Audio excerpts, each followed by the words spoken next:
In last few chapters, we have discussed about linear, elliptic, hyperbolic and parabolic equations. However, in nature, there are many phenomena such as shock waves, soliton waves, pattern formations, etc.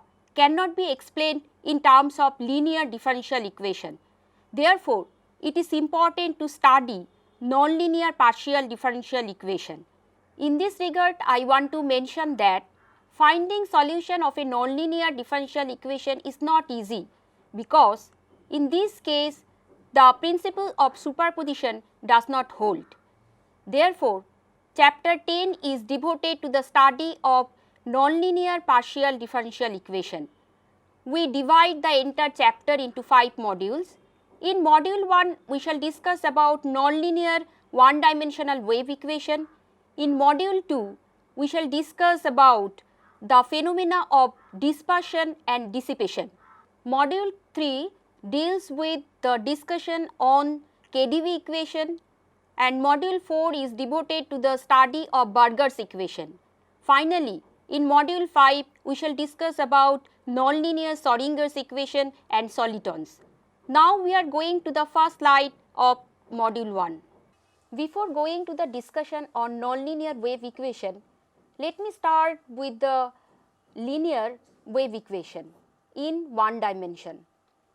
The wave equation in one dimension is given by del 2u del t square equals to c square del 2u del x square, where t is the time variable and x is the space variable. And solution of this equation can be written easily.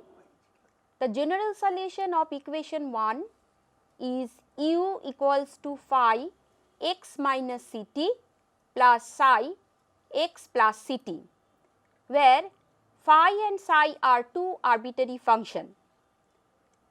The function representing phi denotes a wave which is propagating in the positive direction of x axis, where the function psi denotes the equation of a wave which is propagating in the negative direction of x axis.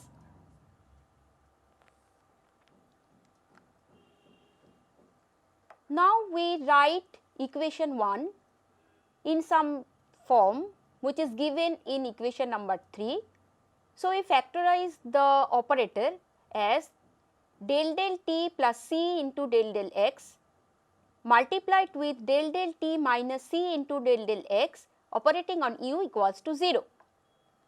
So, the simplest linear wave equation can be written as del u del t plus c into del u del x equals to 0.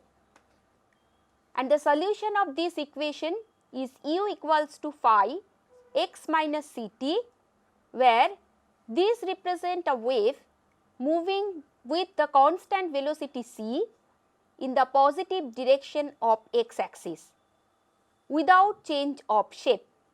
So, in this way one can represent wave equation which is of first order and linear, which is given in equation number 4. In our last slide, we got introduced with the linear first order wave equation. In the coming slide, we shall discuss about the nonlinear first order wave equation, and using that equation we shall generate the concept of shock waves. This type of particular equation arises to explain nonlinear wave equation when the effect of dissipations are neglected. Now, we are going to the slide presentation. The simplest first order nonlinear wave equation is given by del u del t plus c u del u del x equals to 0. In the earlier slide, c was a constant, but for this case c is now function of u. Therefore, equation 5 is a nonlinear equation. And we have also the initial condition u at time t is equal to 0 is equal to fx for minus infinity less than x less than infinity. Now, we are going to solve equation 5 together with the initial condition 6. Now, this is a nonlinear differential equation. So, we need to mention that unlike the linear differential equation, the principle of superposition cannot be applied to solve this nonlinear equation. Number 2, the entire nature of the solution can be changed due to nonlinearity, and a study of the above initial value problem reveals some important ideas for nonlinear parabolic waves which cannot be observed in case of linear equation, and a large number of physical and engineering problems can be dealt with the above nonlinear system or its extension. Therefore, the study of the above equation, that means equation 5 together with the initial condition 6, is important. Now, we shall use the method of characteristic to find the solution of equation 4. Now, we consider the total differential of u, which is du. Since u is function of t and x, so du can be written as del u del t dt plus del u del x dx. Now, if we consider that xt is a point such that it lies on a curve gamma whose slope at any point p is given by dx dt, then from the above equation we can write du dt equals to del u del t plus dx dt into del u del x.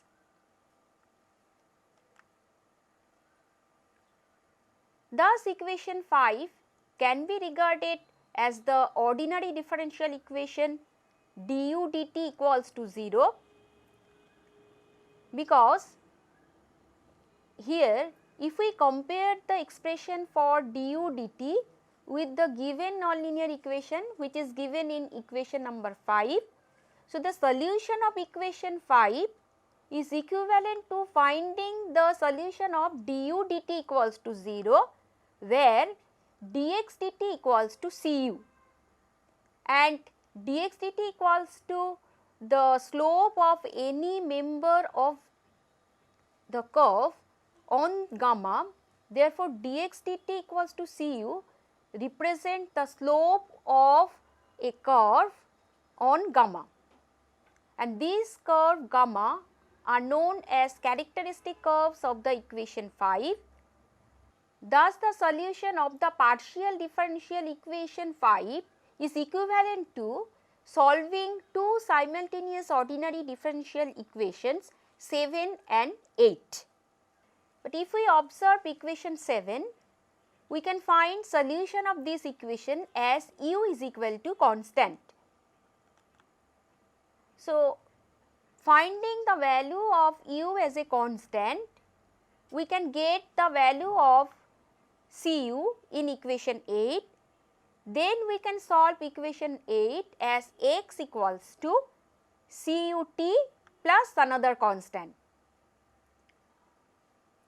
Therefore, the characteristic curve of 5 form a family of straight lines in xt plane with slope cu. The general solution of equation 5 depends on finding the family of lines, each line of which with slope cu corresponds to the value of u on it. Now, if we assume that x equals to xi, then u at xi 0 equals to f xi, then we can put these values, initial values, to get the solution as x equals to t into f xi plus xi.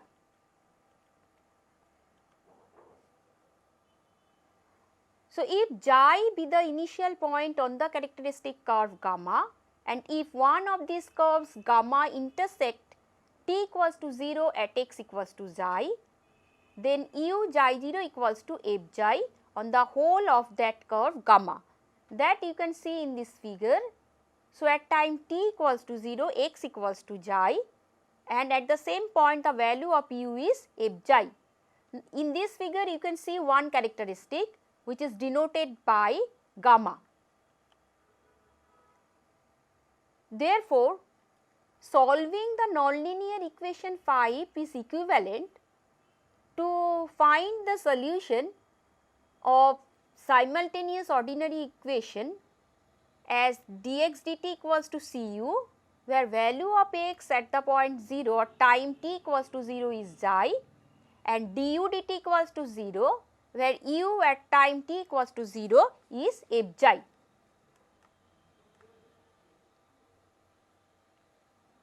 The solution of 7 is u is equal to f xi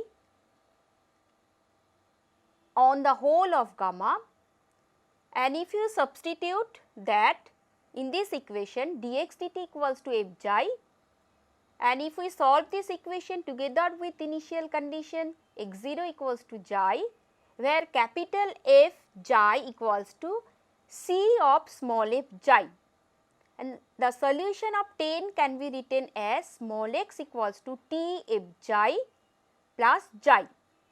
Now, these represent the characteristic curve which is a straight line whose slope is not constant but depends on xi, and this is the characteristic of a nonlinear solution of a nonlinear differential equation.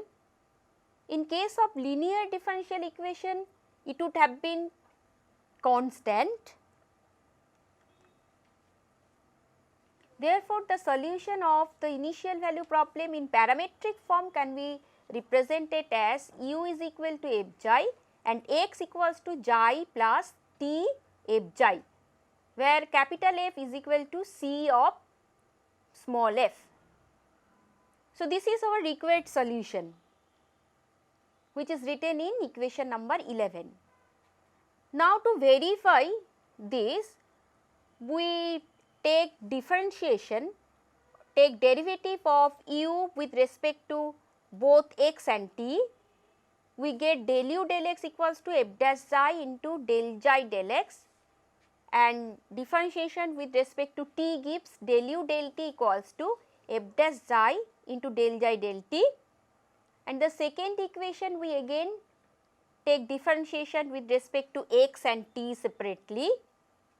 So, it gives 1 equals to 1 plus t f dash xi into del xi del x, and 0 equals to f xi plus 1 plus t f dash xi into del xi del t. Now, from these 4 equations, if we eliminate del xi del x, then we get del u del x equals to f dash xi divided by 1 plus t capital F dash xi, and if we eliminate del xi del t from the rest 2 equations, we get del u del t equals to minus capital F xi f dash xi divided by 1 plus t f dash xi, where capital F is c of small f. It is evident that the equation 5 will be satisfied by the solution 12 provided 1 plus t f dash xi is not equals to 0. And also it is to be noted that the solution will satisfy the initial condition 6 since xi is equal to x at time t equals to 0.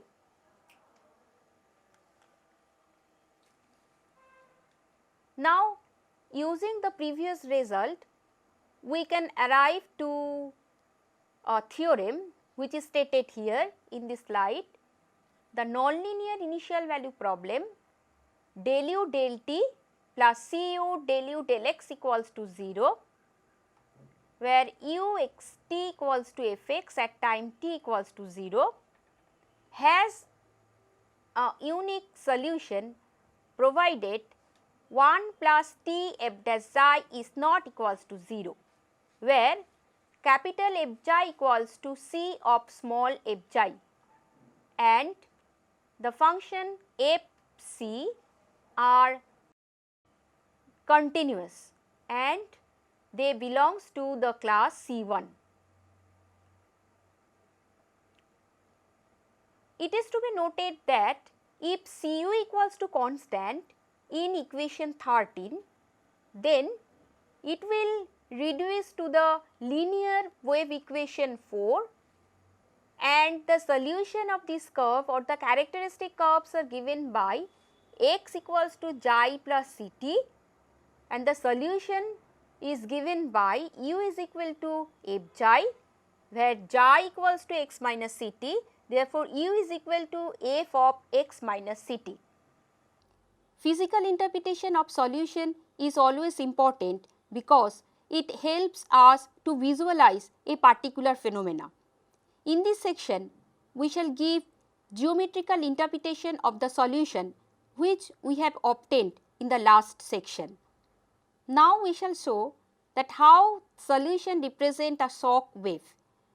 Now this is the time to go to the slide presentation.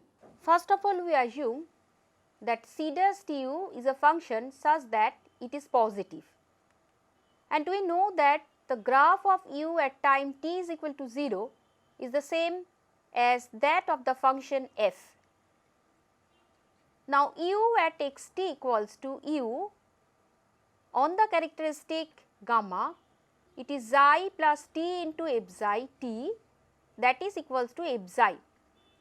So we find that the point xi f xi moves parallel to x axis in the positive direction in XU plane through a distance t into f xi which is equals to c into t,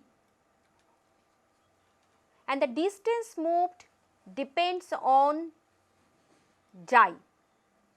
But here I want to mention that in this case the distance traversed by a point is c into t.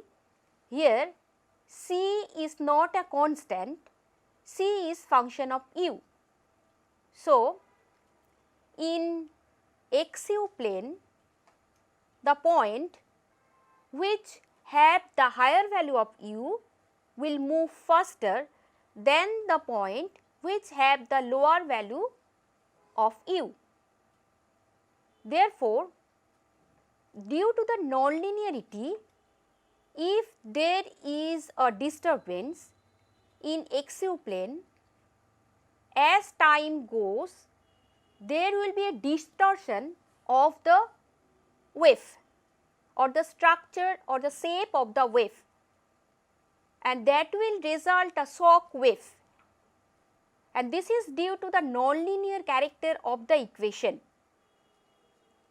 In contrast, if we think about a linear system, the curve moves parallel to x axis with constant velocity and the solution wave travels without any change of shape.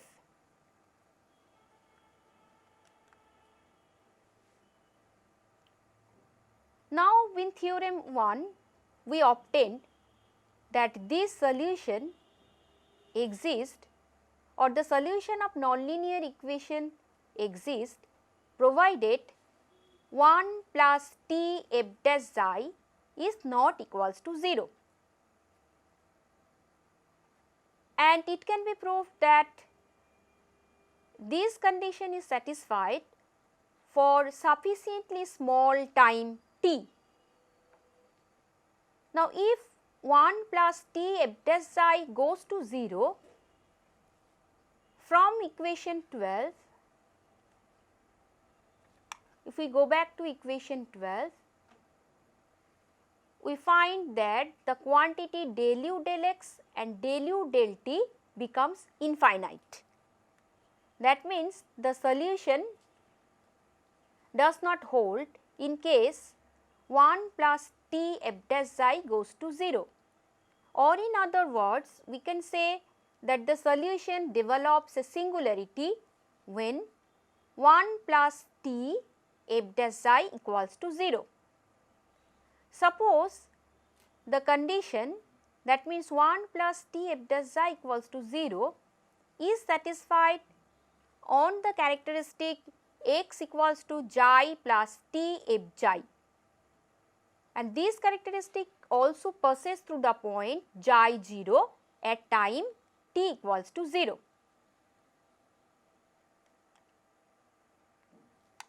Now, the above condition is satisfied means t must be equals to minus 1 divided by f dash xi. Since t represents time variable, it cannot be a negative quantity. Therefore, f dash xi must be a negative quantity. Again, f dash xi is equals to c dash f into small f dash xi. So, this must be negative. So, if we assume that c dash f is greater than 0, then small f dash xi must be less than 0. Therefore, the solution of the nonlinear one dimensional first order wave equation will cease to exist for all time if the initial data is such that f dash xi is less than 0 for some value of xi. Let the solution develops the first singularity at some time t equals to tau. So, for tau we have tau equals to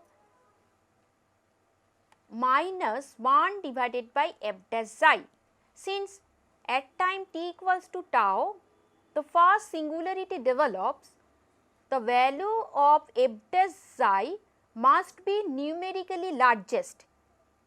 Since f dash xi is a negative number, we have to find the minimum of f dash xi for xi minus infinity to plus infinity. So, for first singularity tau is equals to minus 1 divided by minimum of c dash f into f dash xi, where xi varies from minus infinity to plus infinity. Of course, this tau must be greater than 0 because this represents a particular time. If the graphs of nonlinear solution are drawn for different values of t, then the shape of initial curve ut changes with increasing value of t, and the graph can be shown in figure 2 in this slide. So, here this is our x axis, this is u axis and this is time axis. So, at time t equals to 0, u follows the curve fx. So, this is the shape of the function f. Now, at time t equals to 0, you can see there is a distortion of the wave because at higher value of u, the points will move faster than the points which have the lower value of u. So, as time goes, you can see a distortion, and after some time it will destroy or the solution will not exist, and this particular phenomena is known as shock waves, and this is the characteristic of a nonlinear differential equation. So, in this way we can show that how shock waves generates or how can we get shock wave solution from a nonlinear first order differential equation, or rather we can say from a wave equation. Thus, in module 1 of chapter 10, we have introduced simplest first order wave equation. We have also introduced nonlinear first order wave equation. The solution of first order wave equation is a shock wave which is completely a nonlinear phenomena. Thus, we end this module.